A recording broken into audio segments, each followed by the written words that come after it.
मैं बीवी के लिए कोई चीज लाता तो उसे कहता, जाओ अम्मी को भी दे आओ। अम्मी के लिए कुछ लाता तो कहता, अम्मी इसको भी देना। बीवी को लगता कि अम्मी ने अपनी खुशी से दी है और अम्मी को लगता कि बहू ने अपनी खुशी से मुझे दी है।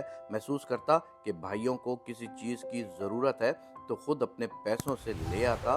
बीवी को कहता, जाओ दे आओ, और ये महसूस ना होने देना कि तुम्हारा शोहर लाया है, बल्कि उनको ऐसा लगे कि आप खुद लाई हो। माशाल्लाह कई साल हो गए हैं, अब तो मेरी माँ और मेरी बीवी की आपस में ऐसी बनती है जैसे माँ बेटी हो, कि एक दूसरे के बगैर एक दिन भी रहना मुश्किल हो जाता है। बीवी जब एक दिन के लिए मेके जाए तो अम्मी से गले मिलकर जाती है। भाई अगर कुछ लाएं तो मुझे देने से पहले भाभी को देते हैं कि वो भी तो हमारे लिए चीजें लाती है। मेरे भाई और मेरी बहन की मेरी बीवी से ऐसे दोस्ती जुड़ गई है कि मुझे यूं लगता है जैसे मैं घर में कोई मेहमान हूँ, बाकी लोग आपस में बहन भाई हैं। बीवी कपड़े धोती तो अम्मी को कहता, अम्मी जरा हाथ लगवा देना।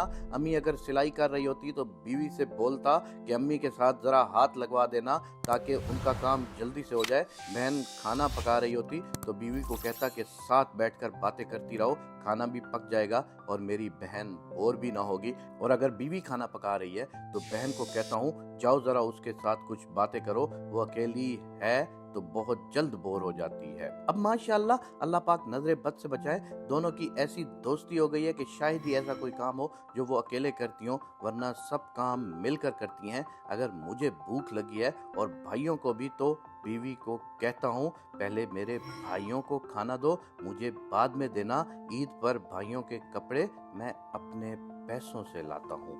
बीवी को कहता हूँ कि तुम कहना अम्मी ने पैसे दिए थे, उससे आपके लिए कपड़े लाई हूँ। बीवी जब मैके जाती है तो मेरी अम्मी उसकी पीठ पीछे उसकी तारीफें करती नहीं थकती। अक्सर कहती है कि मैंने न जाने कौन से अच्छे काम किए थे जो इतनी अच्छी बहू मिली। बीवी मेरे साथ अकेली बैठी हो तो खुदा की कसम अक्सर कहा करती है कि न जाने कौन से अच्छे काम किए थे जो इतनी अच्छी सास मिली हैं। दोस्तों, मेरा आप सब लोगों को ये बातें बताने का मकसद सिर्फ और सिर्फ इतना है कि अगर बुनियाद अच्छी रखी गई हो तो घर कई साल तक महफूज रहता है।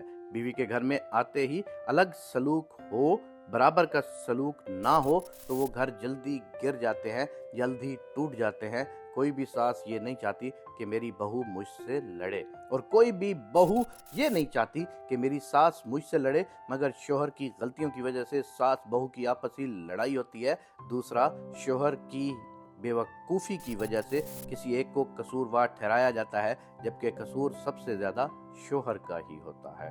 आपको लगता है कि शादी कर ली तो बस सभी ख्वाहिशात पूरी हो गई हैं, सब कुछ आप ही खुद चलेगा, बीवी और अम्मी खुद ही आपस में दोस्ती बना लेंगी? कभी नहीं। शादी के बाद शोहर की जिम्मेदारी बढ़ जाती है। तुम किसी के घर से किसी के जिगर का टुकड़ा लाए हो, तुम्हें क्या इल्म उसको माँ बाप ने कितने लाड प्यार से पाला था? तुम्हें क्या पता औरत कितनी हसास और नाजुक है? तुम्हें बस इतना पता है कि रात गुजार ली है, सुबह काम पर जाना है, बस बाकी घर खुद ही चलता रहेगा। नहीं मेरे भाई, जिस पौधे को पानी ना दिया जाए वो सूख जाता है, जिस घर को टाइम ना दिया जाए, हर अच्छे बुरे का ख्याल ना रखा जाए, वो घर भी मुरझाए हुए फूलों की तरह हो जाता है। कोशिश करें हर लम्हा खुशियां बांटें।